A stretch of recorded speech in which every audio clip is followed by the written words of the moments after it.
Actually আৰক্ষীয়ে এইটো জেৰা বা আটক কৰা বুলি তেওঁলোকে কোৱা নাই। খুব সন্মানজনকভাৱে আৰক্ষীয়ে আমাৰ লগত ইণ্টাৰেক্ট কৰে। ইণ্টাৰেক্টেশ্যনৰ কাৰণে বাৰে বাৰে মাতি থকা হৈছে, বাৰে বাৰে সোধা পোছা কৰা হৈছে। আৰু আমি বশিষ্ঠ আৰক্ষী থানাৰ সকলো আৰক্ষীক ধন্যবাদ জনাইছোঁ যে আমাক ইমান আইন শৃংখলা বজাই ৰখাৰ ক্ষেত্ৰত কেৱল আমিয়ে নহয়, তেওঁলোকো দায়বদ্ধ হৈ পেলাই আমাক কোনো ধৰণৰ হাৰাশাস্তি নকৰে কথাবোৰ পাতিছে। আচলতে সময় লাগে এই বিষয়বিলাকক। পূৰ্বেও মই 14 ঘণ্টা সময় আছিলোঁ থানাত, আৰু আজিও প্ৰায় 4 ঘণ্টা 3-4 ঘণ্টা সময় পাৰ হ'ল। পুৱাৰ পৰা আমি যিখিনি কথা আলোচনা কৰিলোঁ, যিখন আমি এজাহাৰ দিছোঁ তাৰ ভিত্তিতে আলোচনা কৰিলোঁ। কিন্তু অতি পৰিতাপৰ আৰু দুখৰ কথা, যিটো বিষয়ে আজি SIT হওক, আজি CID হওক, CBI হওক, NIA হওক, নেশ্যনেল ইনভেষ্টিগেশ্যন যিবিলাক এজেঞ্চি আছে, সেই এজেঞ্চিসমূহে যিকোনো তথ্য লৈ আছে কেৱল প্ৰতিফলিতসমূহক লৈ আছে। আজি মাননীয় মুখ্যমন্ত্ৰী হিমন্ত বিশ্ব শৰ্মা ডাঙৰীয়াই যেতিয়া আমাৰ সাংবাদিকসকলে প্ৰশ্ন কৰে, ৰুদ্ৰাংশু হাজৰিকাই আপোনাৰ পত্নীৰ নামত এখন গোচৰ আৰোপ কৰিছে, সেই সন্দৰ্ভত আপুনি কি ক'ব? তেওঁ পোনপটীয়াকৈ কয়, চাওক, মই কোনো ৰাজনৈতিকভাৱে এই এজাহাৰখন দিয়া নাই বা কোনো ৰাজনৈতিক দলৰ লগত বৰ্তমান মই নেতা হিচাপে এই কাম কৰিব লোৱা নাই। তেখেতৰ নামত ব্ৰত ৰাখি অন্তৰৰে সকলোৰে নিচিনাকৈ ময়ো এজন গুণমুগ্ধ হিচাপে, দাদাৰ অনুৰাগী হিচাপে সকলো নীতি নিয়ম পালন কৰি যিহেতুকে ব্ৰতত আছিলোঁ, থকা সত্ত্বেও আমি 9 দিন সময় বিষয়টো ৰিচাৰ্চ কৰিলোঁ। যিহেতু এজন মই ৰিচাৰ্চ স্কলাৰ বাই প্ৰফেশ্যন, এজন এডিচনেল প্ৰফেচৰ, আমি বিষয়বিলাক গৱেষণা কৰোঁতে আমাৰ সময় লাগে। আৰু বিষয়বোৰ গৱেষণা কৰি থকা সময়ত আজি ছিনিয়ৰ ৰিটায়াৰ্ড জাজৰ লগত হওক, আজি বিভিন্ন ধৰণৰ CS IAS অফিচাৰৰ লগত আমি ৰিটায়াৰ্ড মানুহৰ লগত আলোচনা কৰিলে এফআইআৰ এখন দিছিলোঁ। যিহেতু সকলো ধাৰা মই পঢ়ি পেলাই বুজি চেষ্টা কৰিছোঁ যদিও সকলো ধাৰাৰ বিষয়ে মই মানে নিজে মই আপোনালোকক মুখস্থ মাতি ক'ব নোৱাৰিম। কিন্তু যিসমূহ ধাৰা লগাইছে তাতকৈ ওপৰত আজি 103 লগাইছে। 103 অৰ্থাৎ তেখেতক হত্যাৰ ষড়যন্ত্ৰৰ নামত তেওঁলোক এতিয়া, আৰু আমিতো তদন্তহে বিচাৰিছিলোঁ, কিন্তু আজি হত্যা বুলি ঘোষণা কৰি দিলে। তো মই আকৌ পুনৰ এটা কথালৈ আহিছোঁ যে এই তদন্ত প্ৰক্ৰিয়া চলি থকাৰ সময়ত এইটোৱে মোৰ প্ৰথম ষ্টেটমেণ্ট, যি মই মিডিয়াৰ সন্মুখত আজি প্ৰথমবাৰৰ কাৰণে মুখ খুলিছোঁ। ইয়াৰ পূৰ্বে মই জুবিনদাৰ ঘৰত যিমান মিডিয়াৰ মানুহ আহিছিলে বা মই কেছ কৰাৰ আগে বা পিছে কোনো কালিও মই মিডিয়াৰ আগত মই কথা ক'বলৈ প্ৰস্তুত নাছিলোঁ। কাৰণ 2025 চনটোত মই মিডিয়াৰ পৰা সম্পূৰ্ণ আঁতৰি আছিলোঁ। নিজৰ শিল্প সাধনাৰ কাৰণে, নিজৰ কৰ্মৰ কাৰণে মই নিজকে জড়িত কৰি ৰাখিছিলোঁ। কিন্তু মাননীয় মুখ্যমন্ত্ৰী ডাঙৰীয়াই নিজৰ পত্নী ৰিণিকী ভূঞা শৰ্মাক ডিফেণ্ড কৰিবলৈ তেওঁ কৈ দিলে ৰাজনীতি কৰিব লাগে, কিন্তু এনেকুৱা সময়ত ৰাজনীতি কৰিব নালাগে। ৰাজনীতি কোনে কৰিছে? ৰাজনীতি আপুনি কৰি আছে। মুখ্যমন্ত্ৰী মহোদয়, ৰাজনীতি আপুনি কৰি আছে। আৰু আপুনি ক'লে পাব্লিচিটিৰ কাৰণে এই কাম কৰি আছে। পাব্লিচিটিৰ কাৰণে মই মোৰ চাকৰি হেৰুৱাম, পাব্লিচিটিৰ কাৰণে মই চৰকাৰী যিবোৰ কাম কৰি আছোঁ ভাস্কৰ্য বিভাগত সেইবোৰ কাম হেৰুৱাম, পাব্লিচিটিৰ কাৰণে মোৰ পৰিয়ালটোৰ নিৰাপত্তাৰ কাৰণে মই দিল্লীলৈ খেদি পঠিয়াম, হয়নে? এই খেদি পঠিওৱাৰ নিচিনাই হৈছে। আজি মোৰ মাক মই কলিয়াবৰ ঘৰত ৰাখিব পাৰোঁ, আজি মোৰ বাইদেউ নিজৰ ল'ৰা ছোৱালীকেইটা ঘৰত ৰাখিব, কাৰণ হিচাপ প্ৰয়োগ কৰা হৈছে। ডাইৰেক্টলি মোৰ ওপৰত হিচাপ প্ৰয়োগ কৰিব পৰা নাই, কাৰণ মই নিজৰ স্থিতিত অলৰ অচল। আৰু গতিকে মোক একো চল বল কৌশলে তেওঁলোকে ডমিনেট কৰিব নোৱাৰি পেলাই তেওঁলোকেও পৰিয়ালক ওপৰত হেঁচা প্ৰয়োগ কৰিছে। গতিকে কথাটো হৈ গ'ল, আপুনি মিডিয়াৰ আগত, মুখ্যমন্ত্ৰী ডাঙৰীয়া মিডিয়াৰ আগত যেনেকৈ 50 বাৰ আপুনি দিনটোত আহি ভাষ্য দিয়ে মিডিয়াক TRP দিয়াৰ কাৰণে, আমি মিডিয়াত TRP বঢ়াবৰ কাৰণে কাম কৰি থকা নাই। আমি কাম কৰি আছোঁ জুবিন গাৰ্গ হত্যাৰ ন্যায়ৰ কাৰণে। এই ন্যায়িক তদন্তটো চলি থকাৰ সময়ত আপুনি যিবোৰ কথা কৈছে সেইবোৰ আমাৰ পচন্দ হোৱা নাই। আৰু আপোনাৰ ভাষণ শুনাৰ কাৰণেও আমাৰ ওচৰত কোনো সময় নাই, আপুনি ভাষণ শুনিব বিচৰা নাই। কিন্তু আপুনি আমাৰ আঘাতক অনুভূতিক আপুনি অৱনমিত কৰি, আমাৰ সন্মানক আপুনি অপমান কৰি, আমাৰ স্বাভিমানক আপুনি ভেঙুচালি কৰি কেৱল নাভাবিব যে আপোনাক ৰাইজে মুখ্যমন্ত্ৰী পাতিছে কাৰণে আপোনাৰ সন্মান আছে আৰু আমিও আমাৰ কোনো আত্মসন্মান নাই। আমি বহুত আৱেগত আছোঁ, বহুত দুখত আছোঁ। দুখত থকাৰ কাৰণে হয়তো যোৱা 15টা দিনত কোনো কালে আমি মিডিয়াৰ আগত সন্মুখীন হ'ব পৰা নাছিলোঁ। মূল কথাটোলৈ আনো, আজি সিদ্ধাৰ্থ শৰ্মা, কাৰ্শ্যম মিত্তাল, শ্যামকানু মহন্ত, শেখৰজ্যোতি গোস্বামী, অমৃতপ্ৰভা মহন্ত, সন্দীপন গাৰ্গকে আদি কৰি সকলোকে আজি কৰায়ত্ব কৰা হৈছে বা আপোনাৰ একিউজ হিচাপে তেওঁলোকক সোধা পোছা কৰা হৈছে, বা অন্যান্য বিভিন্ন প্ৰণয় বৰদলৈকো মই গম পাইছোঁ আৰু সঞ্জীৱ নাৰায়ণ চিকুদাকো সেইবিলাক কৰিছে। কিন্তু মূল কথাটো হৈ গ'ল, ড্ৰাইভাৰ এজনক ধৰিছে, ড্ৰাইভাৰজনৰ মালিকজনক ধৰা হোৱা নাই যে মালিকজনে ড্ৰাইভাৰজনক কেনেকৈ গাড়ী চলাবলৈ কৈছিলে। যেতিয়া গোটেই সমগ্ৰ ব্ৰহ্মপুত্ৰ উপত্যকাত যেতিয়া কাৰখন বলবৎ হ'বলৈ নিদিওঁ, তাৰ কাৰণে আমি ব্ৰহ্মপুত্ৰ উপত্যকাত যি কৰিব লাগে কৰিছোঁ। বৰাকত কেইটামান ল'ৰা ওলাব নোৱাৰিবি নেকি? তো বৰাকত আমাৰ আলোচনাটো এনেকুৱা ধৰণৰ হৈছিলে যে অহাকালিলৈ আমি অসম বিশ্ববিদ্যালয়ৰ সমূহ ছাত্ৰীয়ে, পলিটেকনিকৰ আৰু আমাৰ আছাম মেডিকেলৰ যিমান অসমীয়া ছাত্ৰ ছাত্ৰী আছে সকলোৱে গৈ পেলাই শিলচৰৰ টাউনৰ মাজত গৈ পেলাই প্ৰতিবাদ কৰিব। কিন্তু কথাটো হৈছে, শিলচৰ টাউনলৈ যদি আমি কোনোবা ল'ৰা ছোৱালী লৈ যাওঁ, সেই তাৰ নিৰাপত্তাৰ সুৰক্ষা দায়িত্বটো কোনে ল'ব? সেই নেতাসকলে নলয়। গতিকে আমি অসম বিশ্ববিদ্যালয়ৰ ছাত্ৰ ছাত্ৰীসকলে, গৱেষকসকলে সকলোৱে অসম বিশ্ববিদ্যালয় শান্তিপূৰ্ণভাৱে আমি ইয়াতে এটা প্ৰতিবাদ কৰোঁ যে আমি কাৰখন বলবৎভাৱে বিচৰা নাই। কিন্তু সেই যিখিনি আলোচনা কৰিছিলে সেই আলোচনাখিনি কিন্তু মোৰ লগত কৰা হোৱা নাছিলে তেওঁলোকে সুকীয়াকৈ কেইটামান আগৰ পুৰণি ছাত্ৰসকলে কৰিছিলে যাৰ কাৰণে আমি গম নাপাই পেলাই জুবিনদাৰ আদেশ আৰু নিৰ্দেশক আমি শিৰগত কৰি মোৰ এটা জাৰ্মান চাফাৰত মই লগত গৈ পেলাই প্ৰটেকশ্যনৰ কাৰণে অসম বিশ্ববিদ্যালয়ৰ গেটখন আমি বন্ধ কৰি দিওঁ এই গেটখন বন্ধ কৰি দিয়াৰ পিছত আমাক বহুত প্ৰকাৰে আমাক হত্যা ভুগি আহিছিলে যদিও জুবিনদালৈ সেই একেটা ভাবুকি কিন্তু ব্ৰহ্মপুত্ৰ উপত্যকাত আহিছিলে আৰু সেই কা আন্দোলনৰ সময়ৰ পৰাই তেখেতক শ্ল' প্ৰয়োজন দি মানুহজনক মানে ঘৰতে মানে হাউচ এৰেষ্ট কৰা নিচিনা বা তেখেতৰ ওপৰত মানে নজৰবন্দী কৰি তেখেতে যাতে চৰকাৰখনৰ বিৰুদ্ধে কোনো মাত দিব নোৱাৰে সিদ্ধাৰ্থ শৰ্মা কোন আছিলে ইউথৰ এক্সিকিউটিভ মেম্বাৰ হয়নে সিদ্ধাৰ্থ অংকুৰহঁত কোন আছিলে ইউথৰ প্ৰেচিডেণ্ট সেই সেনেকুৱা ধৰণৰ মানে বিজেপিৰ বা এই চৰকাৰখনৰ পোহনীয়া মই পাখণ্ড বুলিয়ে কৈছো পাখণ্ডবিলাকে তেওঁ চিন্তন চেতনত আবদ্ধ কৰি ৰাখিছিলে ৰাতিপুৱা শোৱাৰ পৰা উঠাৰ পৰা ৰাতি শোৱালৈকে কেনেকৈ জুবিন গাৰ্গৰ মুখখন বন্ধ কৰি ৰাখিবি ক'ত যায় কাৰ লগত কথা পাতিব এই বিষয়বিলাক ইমানেই বেছিকৈ নজৰবন্দী কৰিছিলে যে জুবিন গাৰ্গে ক'বলৈ বাধ্য হ'ল যে মোক কেৱল মানুহৰ ঘৰত ফিতা কাটিবলৈ ফাংচনত গান গাই পইচাকেইটা বুটলিবলৈ মোক যন্ত্ৰৰ নিচিনা ব্যৱহাৰ কৰিলে যিজন মানুহে ৩৫ বছৰত ৩৮,০০০ গান গাই পেলাই এটা ঘৰ আৰু মাটি কিনিবলৈ পইচা নোহোৱাত সিদ্ধাৰ্থ শৰ্মাক যিটো প্ৰশ্ন কৰিছিলে সেই একেটা প্ৰশ্ন কিন্তু পূৰ্বৰ যিসকল মেনেজাৰ তেওঁলোকক কৰিছিলে সেই মেনেজাৰসকলক প্ৰশ্ন কৰাৰ কাৰণে সেই মেনেজাৰসকলে জুবিনদাৰ লগত নাই কিন্তু এই সিদ্ধাৰ্থ শৰ্মাই যে আজি যে আপোনাৰ যিটো এলুমিনিয়াম ফছফাইড দি পেলাই যিটো পানীৰ লগত মিলি গ'লেহে মানুহজন পানীত সোমালেহে যে ক্ৰিয়া কৰে বা প্ৰতিক্ৰিয়া কৰে সেই বিষয়বিলাক পিছত পঢ়িবলৈ পাইছে ৰিচাৰ্চ কৰোঁতে কিন্তু কথাটো হৈছে কি জুবিন গাৰ্গক যে আজি যে এলুমিনিয়াম ফছফাইড দিয়ে হওক বা দুদিন শুবলৈ নিদি মেডিচিন ল'বলৈ নিদি অভাৰড'জ ড্ৰাগছ দি হওক ড্ৰিংকিং এলকহল দি পেলাই হওক এই বস্তুবিলাক কোনে কৰালে আজি আমি পুথিখলিখনা আৰু ৰৌ বৰালি উদাহৰণটো এইটো কাৰণে দিছো এজোপা গছ আমি ৰুইছো গছজোপাত আমি ডাল পাতত প্ৰশ্ন কৰিছো যে অক্সিজেন কিয় দিয়া নাই কিন্তু শিপাক আমি ধৰা নাই আজি Shyamkanu Mahanta as an organiser Siddhartha Sharma as a manager কিন্তু ইয়াৰ নেপথ্যত যিটো নেক্সাছ যিটো টীম আছে কোন আছে ৰিণিকি ভূঞা শৰ্মা পবিত্ৰ মাৰ্ঘেৰিটা সঞ্জীৱ নাৰায়ণ চিপুদা আজি আপোনাৰ কাৰ্চেম মিত্ৰাল আজি আপোনাৰ জ্যোতিৰাদিত্য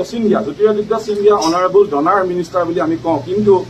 এই ডনাৰ মিনিষ্টাৰগৰাকীয়ে আজি জুবিন গাৰ্গক ব্ৰেণ্ড এম্বেচাডৰ হিচাপে একেলগে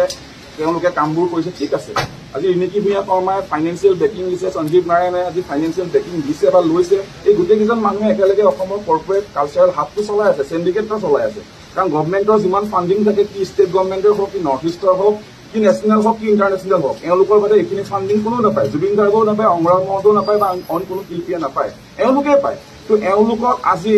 সিদ্ধাৰ্থ শৰ্মা কাৰ্চেম মিত্ৰক চাৰ্চ কৰা যে এওঁলোক হৈছে মেনেজাৰ দে আৰ টিছু পেপাৰ তেওঁলোকক ইউজ কৰে থ্ৰ' কৰিব কিন্তু কথাটো হৈছে কি সেইবিলাকক ইউজ কৰাৰ নেপথ্যত বিহাইণ্ড দি নেক্সাছ কোন আছিলে তেওঁলোকক ধৰিবলৈ সাহস নাই ভালকে মূলিত ধৰি আছে এইটো কাৰণে কাৰণ চৰকাৰখনে ভাবিছে আমি শ্যামকানু মহন্ত সিদ্ধাৰ্থ শৰ্মাক এনেকৈ দৌৰাই আজি 13 দিন ৰাজস্থানত থকা এজন মানুহৰ ডাবুল ইঞ্জিন চৰকাৰখনৰ 13 দিন লাগিল জুবিন গাৰ্গৰ মোবাইলটো উদ্ধাৰ কৰোঁতে গোটেই ৱেবছাইট বন্ধ কৰি দিলে জুবিন গাৰ্গৰ মোবাইলৰ পৰা একাউণ্টৰ পৰা চব নাইকিয়া কৰি দিলে যোৱা এপ্ৰিল মাহতে জুবিন গাৰ্গৰ ফোন নাম্বাৰটো তেওঁলোকে নিজৰ নামত কৰিবলৈ চেষ্টা কৰে যাৰ জৰিয়তে অটো জেনেৰেট কৰি পইচাবোৰ যদি নিজৰ নামত আনিব পাৰে সেইজন জুবিন গাৰ্গে এখন গাড়ী কিনে ধাৰত এটা ঘৰ বনাই ধাৰত যিজন জুবিন গাৰ্গে আজি এটা গান মিলিয়নছত কৰোৰত ভিউ গৈছে আৰু কাৰ্চেম মিত্ৰালৰ লগত যেতিয়া মই কথা পালো তেওঁৰ পৰা জুবিন গাৰ্গৰ নামত অকল 5,000 টকাহে একাউণ্টত সোমায় আমি কেনেকৈ বিশ্বাস কৰিম আজি গৰিমা বৌয়ে সেইবোৰ কথা গম নাপায় তেওঁ দুখিত আমি তাৰ কাৰণে বৌক সদায় জুবিন দাই কৈ গ'ল সকলোকে পৰিয়াল বুলি ভাবিবা সকলোকে নিজৰ ভাই বুলি ভাবিবা সকলোকে ক্ষমা কৰি দিবা তেওঁ বস্তুবোৰ ধৰি নাথাকে কিন্তু জুবিন গাৰ্গে যাক যেতিয়া খঙতে হওক বা আৱেগত হওক যাক দম দিছিলে সেইবিলাকে কিন্তু সেই ক্ৰোধবিলাক সেই আক্ৰোশবিলাক মনত পুহি ৰাখিছিলে আৰু সেই আক্ৰোশৰ উদ্গীৰণে তেখেতক শ্ল' প্ৰয়োজন দি আজি তেনেধৰণে মাৰ্ডাৰ কৰা হয় আৰু মাৰ্ডাৰ কৰাৰ মূল অভিসন্ধি আজি চাওক ক্ৰিমিনেল কনস্পিৰেচিত আৰু নেগলিজেঞ্চিত কোনো মানুহক গোটা মাতাও চিনিব নোৱাৰে আমাৰ দেশৰ ল এণ্ড অৰ্ডাৰে একো কৰিব নোৱাৰে মানুহক এতিয়া আজি ডেকা ল'ৰাবিলাকে মূৰৰ লাঠি গোট খাইছে তেজ ওলাইছে কি হ'ব ল এণ্ড অৰ্ডাৰ চিটুৱেশ্যন ব্ৰেক কৰিলে ৰাস্তা বন্ধ কৰিলে কি হ'ব পাণ দোকানী তামোল দোকানীকেইটাৰ ঘৰখন হাত মৰা যাব তাৰ পৰা হিমন্ত বিশ্ব শৰ্মাৰ নোমডালো একো নহয় ইলেক্ট্ৰিক কোনো ক্ষতি নহয় ছিংগাপুৰ বেংকক মালয়েছিয়া তেওঁলোকৰ ডাঙৰ দুবেড ফ্লেট আছে ঘৰ আছে অসমত জ্বলি গ'লে তেওঁলোকৰ কোনো প্ৰব্লেম নাই কিন্তু সেইকাৰণে জুবিন দাৰ কাৰণে আমি আইন শৃংখলা বজাই ৰাখিব লাগিব ল এণ্ড অৰ্ডাৰ মেইনটেইন কৰিব লাগিব অসমখন জ্বলিব দিয়া নহ'ব অসমক নেপাল কৰা নহ'ব কিন্তু তাৰ মানে এইটো নহয় যে আমি মনে থাকিম জুডিচিয়েল ছিষ্টেমৰ জৰিয়তে এই বিহাইণ্ড দি চিন নেক্সাছ থকা মানুহসকলক আমি কৰায়ত্ব কৰিব লাগে আজি যদি প্ৰণয় বৰদলৈ যদি আজি জুবিন গাৰ্গ ঢুকোৱা সময়ত উপস্থিত নথকাৰ কাৰণে ছিংগাপুৰলৈ যোৱাৰ কাৰণে যদি আজি একিউজ হয় তেনেহ'লে ছিংগাপুৰলৈ ৰিণিকি ভূঞা শৰ্মাও গৈছিলে পবিত্ৰ মাৰ্ঘেৰিটাও গৈছিলে সঞ্জীৱ নাৰায়ণেও গৈছিলে আজি আপোনাৰ জ্যোতিৰাদিত্য সিন্ধিয়াও জড়িত হৈ আছিলে তো এই মানুহবিলাকক ইমান কোটি কোটি মিলিয়নাৰ বিলাকে ছিংগাপুৰত ইণ্টাৰনেশ্যনেল ফেষ্টিভেল পাতিব পাৰে জুবিন গাৰ্গৰ কাৰণে এজন ডক্টৰ নিয়োগ কৰিব নোৱাৰে আজি একেটা 7A এণ্টাৰটেইনমেণ্টত য'ত বিনিকি ভূঞা শৰ্মাই এয়াৰ মানুহ আহিলে শ বাউন্সাৰ দিয়ে চিকিউৰিটি দিয়ে জুবিন গাৰ্গৰ ব্ৰেণ্ড এম্বেচাডৰ কিয় এজন দেশৰক্ষী দিব নোৱাৰিলে সন্দীপন গাৰ্গ নিজে ভায়ক হয় কাৰণে আমি তেওঁৰ নামটো উল্লেখ কৰা নাই পৰিয়ালৰ মানুহে এনেকৈ নিকৃষ্ট কাম কৰিব নোৱাৰে বুলি ভাবিব পাৰিছো তথাপিতো আজি তেওঁলোক ৰহস্যৰ আৱৰ্ত নহয় জানো আজি অমৃতপ্ৰভা মহন্ত আজি বহুতে ভাবি আছে শতাব্দী বৰা অমৃতপ্ৰভা মহন্ত মুখখন একেকাৰণে একেই শতাব্দী বৰা দুদিন আগত গান গাবলৈ জুবিনদাৰ লগত আহিছে সৰি অমৃতপ্ৰভা মহন্ত দুদিন আগত গান গাবলৈ আহিছে কিন্তু শতাব্দী বৰাই তেওঁ ফেচবুক ষ্টেটমেণ্টত জৰিয়তে সকলো জলজলমুখ কৰি দিছে যে কেনেকুৱা ধৰণে সিদ্ধাৰ্থ শৰ্মা টাৰ্চেন মিত্তালতে তেওঁলোকক কুকুৰৰ দৰে কিছু পেপাৰৰ দৰে ব্যৱহাৰ কৰে আমি কোৱা কথা নহয় তেওঁলোকে নিজে কৈছে গতিকে জুবিন গাৰ্গৰ ওচৰলৈ আমি এই বিজেপিৰ ভেৰণীয়া গুণ্ডাকেইটাৰ কাৰণে আমি ওচৰত কাষ চাপিব নোৱাৰো তেওঁ যেতিয়া বিচাৰে তেতিয়া ধূলিকণা সদৃশ কিছু সৰু সৰু কাম কৰিবৰ কাৰণেহে জুবিন দাৰ ওচৰত আমি কাষ চাপো যেতিয়া অসমত বানপানীৰ কাৰণে পইচা উঠাব যায় এতিয়া নহয় 10 বছৰ আগতো 15 বছৰ আগত যেতিয়াই দাদাই বিচাৰে গছ ৰুবলৈ বিচাৰে বানপানীৰ কাৰণে পইচা তুলিব বিচাৰে ৰাজহুৱা সাংস্কৃতিক সামাজিক সাহিত্যৰ লগত জড়িত যিকোনো ধৰণৰ কিতাপ পত্ৰ লেখা বেটুপা বাকা কিবা এটা কৰা যি কামেই কৰে আমি জড়িত থাকো কিন্তু কোনোবা এটা মিউজিক ফেষ্টিভেললৈ গ'লে যেন তেওঁলোকে হত্যাকৰ্তা বিধেতা দেউতাকক যেন জুবিন গাৰ্গক তেওঁলোকেই জন্ম দিলে তেওঁলোকে পৰিয়াল মেনেজাৰতকৈ যেন কিবা এটা অদ্ভুত আচৰণ কৰে এই আচৰণবিলাকে আমি এতিয়া ভাবিবলৈ বাধ্য হৈছো কিয় সেই আচৰণ কৰিছিলে কাৰণ তেখেতক কা আন্দোলনৰ পিছতেই মাৰিবলৈ চেষ্টা কৰিছিলে আৰু এটা কথা বুজি পাব যে জুবিন গাৰ্গৰ কা আন্দোলনটো গ'ল এতিয়া কিয় চেষ্টা কৰিছে মাৰিবৰ কাৰণে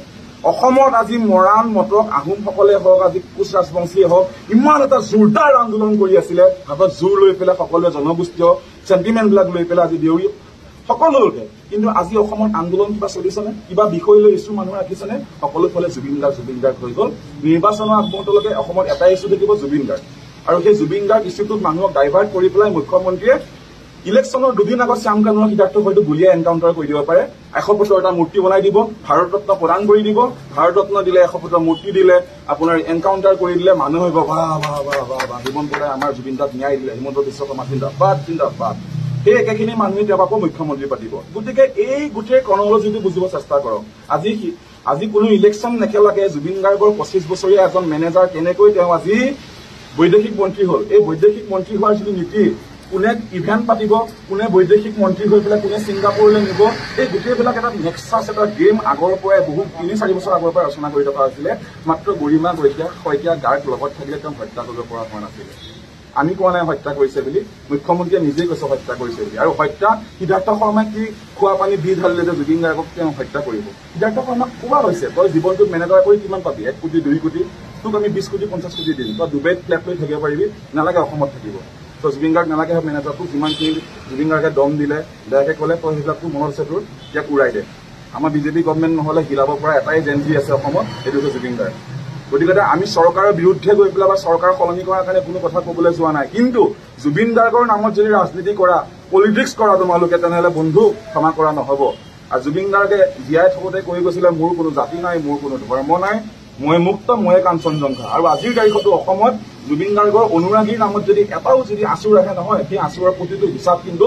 অনাগত 24ৰ নিৰ্বাচনত লোৱা হ'ব মই কোনো ৰাজনৈতিক দলক প্ৰতিনিধিত্ব কৰি এইখিনি কথা কোৱা নাই এজন শিল্পী হিচাপে এজন জুবিন গাৰ্গৰ অনুৰাগী হিচাপে কথাখিনি ক'লো আৰু কোনো মনে সজা কথা কোৱা নাই এই কথাখিনিৰ লগত সম্পূৰ্ণ এভিডেন্স তথ্যগতভাৱে জড়িত আছে টাৰ্চেন মিত্তালৰ লগত বিনিকি ভূঞা কি সম্পৰ্ক আছে টাৰ্চেন মিত্তালৰ লগত সিদ্ধাৰ্থ শৰ্মা আৰু আমাৰ সঞ্জীৱ নাৰায়ণৰ কি সম্পৰ্ক আছে এই গোটেই বস্তুবিলাক তদন্ত কৰিব বিচাৰিছে এছাম মানুহক বাদ দি এছাম মানুহক ছিংগাপুৰলৈ গৈছে তেনেকুৱা নহয় ছিংগাপুৰলৈ যোৱা প্ৰত্যেকজন ব্যক্তিক আপোনাৰ কৰায়ত্ব কৰক একিউজ কৰক সোধা পোছা কৰক তেওঁলোকৰ বেংক একাউণ্ট ফ্ৰিজ কৰক কিমান মানি লণ্ডাৰিং হৈছে PMLA ছেকশ্যনত আমি আধাৰ দি গোচৰটো দিছো যিখিনি মানি লণ্ডাৰিং কেছত তেওঁলোকক যদি কৰায়ত্ব কৰে আজি বিনিকি ভূঞা শৰ্মাৰ কিমান ব্লেক মানি আছে সঞ্জীৱ নাৰায়ণৰ কিমান ব্লেক মানি আছে টেক্সৰ উপৰি তেওঁলোকে কৰ ফাঁকি দি ক'ত নামে বেনামে কিমান পাহাৰ মাটি ভূমি বেদখল কৰি ৰিজৰ্ট খুলিছে বাগান খুলিছে কিবা কিবি খুলিছে আমি নাজানো সেইবিলাক চব পোহৰলৈ আহিব কিয় অকল শ্যাম কানু মহন্তই যদি মুখ খোলে সিদ্ধাৰ্থ শৰ্মাই যদি মুখ খোলে এইবিলাকৰ নাম কৰি দিব সেইকাৰণে তেওঁলোকৰ আগতেই গুলিয়াই দিয়া প্লেনিং কৰি আছে গতিকে বহুত বেছি দীঘলীয়া নকৰো আৰু জানি বা অজানি কিছুমান কথা কৈছো সেইখিনি গোটেইখিনি কথা আমি আৰক্ষীক সহযোগ কৰিছো আৰক্ষীৰ লগত আছো দেশৰ আইন ব্যৱস্থাৰ ওপৰত আমাৰ আস্থা আছে বিশ্বাস আছে আমাক সোনকালে ন্যায় লাগে জয় জুবিন জয় অসম